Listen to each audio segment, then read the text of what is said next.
Hello students, the topic we are going to discuss today is central nervous system. Various part are the central nervous system. Students, मैंने आपको बताया था कि nervous system को हम कितने पार्ट में डिवाइड करते हैं, 2 पार्ट में. इसमें हमारा सेंट्रल नर्वस सिस्टम और पेरिफेरल नर्वस सिस्टम आता है, और सेंट्रल नर्वस सिस्टम में हमारे ब्रेन और स्पाइनल कॉर्ड आते हैं. ये चीज़ मैंने आपको पहले ही डिस्कस करके बता दिया था. अब स्टूडेंट्स आप इसमें देख लीजिए कौन कौन से पार्ट इन्वॉल्व होते हैं सेंट्रल नर्वस सिस्टम में, ये आपको मुझे बताना है. ओके, तो central nervous system consist of the brain and spinal cord. ये सेंट्रल नर्वस सिस्टम हमारा कंसिस्ट होता है ब्रेन और स्पाइनल कॉर्ड से, जिसमें हमारी न्यूरोग्लिया होती है. इसमें हमारे न्यूरोग्लिया होते हैं. तो न्यूरोग्लिया क्या होते हैं? The neurons of the central nervous system are supported by 4 type of non excitable glial cells that make up a quarter to half of the volume of brain tissues. जो हमारे न्यूरॉन्स होते हैं, न्यूरोग्लिया होती है, ये हमारे न्यूरॉन्स होते हैं. हमारे आप जानते हैं कि हमारे ब्रेन में बहुत सारे न्यूरॉन्स होते हैं. ये हमारे ब्रेन को सपोर्ट करने का काम करते हैं. इनमें ग्लियल सेल्स होती हैं, नॉन एक्साइटेबल ग्लियल सेल्स होते हैं, उनको सपोर्ट करने का काम करते हैं. दैट और ये मेकअप पूरा तरीके से मेकअप करते हैं half volume of the brain tissues. Brain में जो हाफ वॉल्यूम टिश्यूज़ होते हैं उनमें पूरा हमारा न्यूरोग्लिया होते हैं, और ये सपोर्टिंग टिश्यूज़ का काम, सपोर्टिंग न्यूरॉन्स की तरह काम करते हैं, सपोर्ट करते हैं. Unlike nerve cells that continue to replicate throughout life, they are astrocytes, oligodendrocytes, microglia and epidermal cells. ये 4 तरीके से होते हैं हमारे. उनके जैसे हमारी नर्व सेल्स होती हैं उन्हीं की तरह कंटिन्यू रेप्लिकेट होते रहते हैं. हमारी होल लाइफ हमारे नर्व्स न्यूरॉन्स हमारे बने रहते हैं, पूरे हमारी बॉडी में ब्रेन में फैले हुए होते हैं. ये हमारे होती हैं astrocytes, oligodendrocytes, microglial and ependymal cells. अब एस्ट्रोसाइट्स क्या होते हैं? These cells form the main supporting tissue of the central nervous system. ये हमारे एस्ट्रोसाइट्स जो सेल्स होती हैं ये मेन सपोर्ट से पूरे टिश्यूज़ को सपोर्टिंग सेल की तरह काम करते हैं हमारे CNS पे, सेंट्रल नर्वस सिस्टम पे. The blood is separated from the neurons by the capillary wall. A layer of astrocyte food processes which together constitute the blood brain barrier. हमारे ये जो एस्ट्रोसाइट्स होते हैं ये ब्लड को सेपरेट करते हैं न्यूरॉन्स में. ब्लड न्यूरॉन्स को सेपरेट करते हैं किसके थ्रू? Bye capillary wall. उसमें हमारी बहुत छोटी छोटी कैपिलरीज होती हैं CNS में, उनके थ्रू ये सेपरेट करते हैं ब्लड को और न्यूरॉन्स को और उनकी लेयर्स को, एस्ट्रोसाइट. और ये टुगेदर एक साथ ही काम करते हैं हमारे. इनमें कॉन्स्टिट्यूट होते हैं ब्लड ब्रेन बैरियर. हमारे ब्रेन में CNS में ब्लड ब्रेन बैरियर काम करता है, जो हमारे इन सबको अलग अलग करने का काम करता है. The blood-brain barrier is a selective barrier that protect the brain from potentially toxic substances and chemical variations in the blood. हमारा जो ब्लड ब्रेन बैरियर होता है ये प्रोटेक्ट करता है ब्रेन को किसी भी टॉक्सिक सब्सटेंस या केमिकल को ब्लड के थ्रू आने से. ये एक तरीके से उनमें बैरियर लगा देता है, इनके सब्सटेंसेस को नहीं आने देता है. एग्जाम्पल जैसे meal of O2, CO2, alcohol, barbiturates, glucose and lipophilic substances quickly cross the barrier into the brain. ये जो हमारे सब्सटेंस होते हैं O2, CO2, alcohol, barbiturates, glucose, ये हमारे बहुत जल्दी ही क्रॉस कर जाते हैं ब्रेन से, और इनको ये रोकने का काम करता है क्योंकि ये टॉक्सिक सब्सटेंसेस होते हैं, टॉक्सिसिटी क्रिएट करते हैं. इसमें से कुछ जो हमारे टॉक्सिसिटी नहीं क्रिएट करते हैं उनको ये पास होने देते हैं, जो टॉक्सिसिटी क्रिएट करते हैं उनको ये रोक देते हैं. Some large molecule drug, inorganic and amino acid pass slowly from the blood to the brain.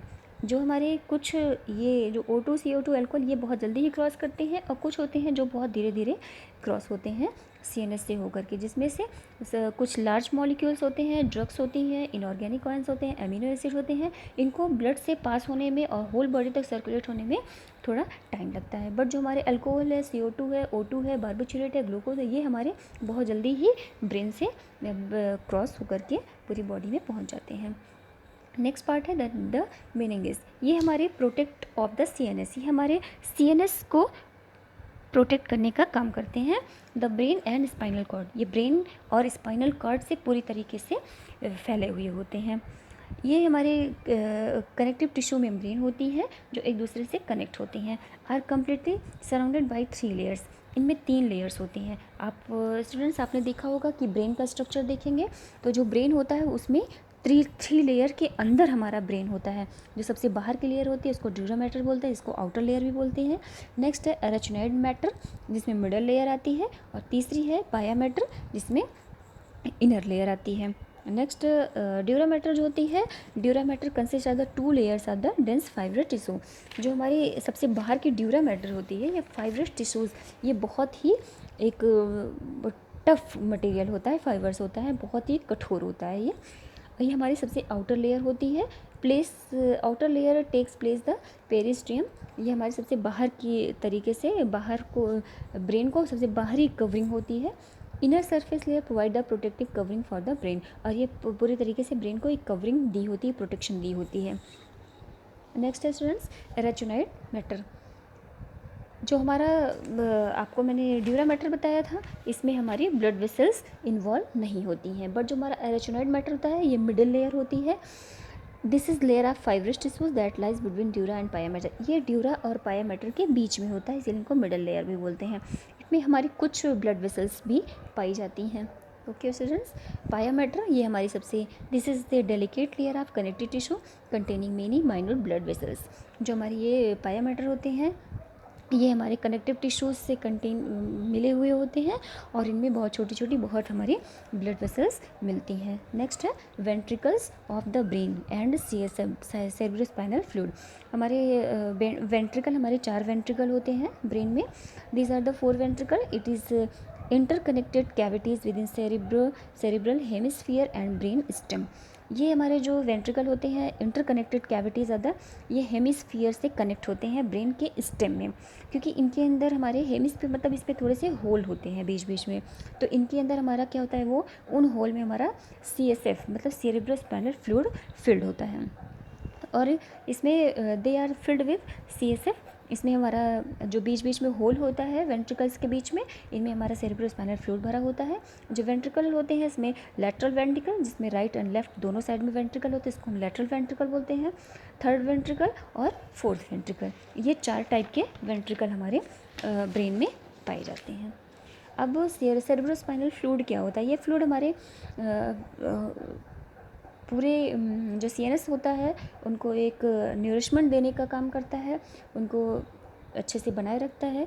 इनका जो सेक्रेशन होता है, secretion of CSF by choroid plexus, इनका कोरॉइड प्लेक्सस के थ्रू सेक्रेशन होता है लगभग अबाउट 0.5 ml पर मिनट। ये 1 मिनट में 0.5 ml सेक्रेट होते हैं, और 1 घंटे में लगभग 20 ml सेक्रेट होते हैं, और एक दिन में लगभग 500 से 720 ml ये सेक्रेट होते रहते हैं। स्पेसिफिक ग्रेविटी इनकी 1.005 होती है। pH इनका होता है 7.33। ये स्लाइटली एल्कलाइन नेचर के होते हैं। It is colourless alkaline fluid present in subarachnoid space ventricles of the brain central canal of the spinal cord.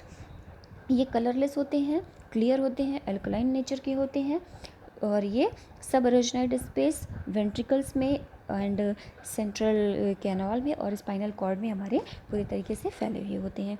It is completely surrounded by the brain and spinal cord. ये पूरी तरीके से अपने घेरे में ले लेते हैं ब्रेन को और स्पाइनल कॉर्ड को। इनका जो कंपोजिशन होता है उसमें water, glucose, protein, nitrogenous substances, cells, कुछ थोड़ी मात्रा में सेल्स होती हैं, इलेक्ट्रोलाइट्स, इसमें sodium, potassium, calcium and chloride, ये सारी चीज़ें हमारे, इनका कंपोजिशन हमारे CSF में होता है।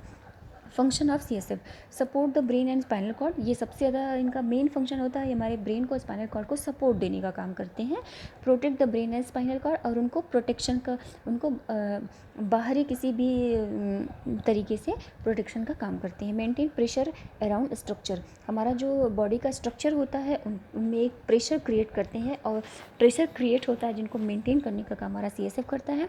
कि ब्रेन और स्पाइनल कॉर्ड मॉइस्ट, ये ब्रेन और स्पाइनल कॉर्ड को मॉइस्ट करने का काम करते हैं, उसमें न्यूरिशमेंट देते हैं, convey nutrition to brain and spinal cord, उनको मॉइस्चर देते रहते हैं जिससे उसमें वो मेरा ब्रेन और ये स्पाइनल कॉर्ड में सूख ना जाए।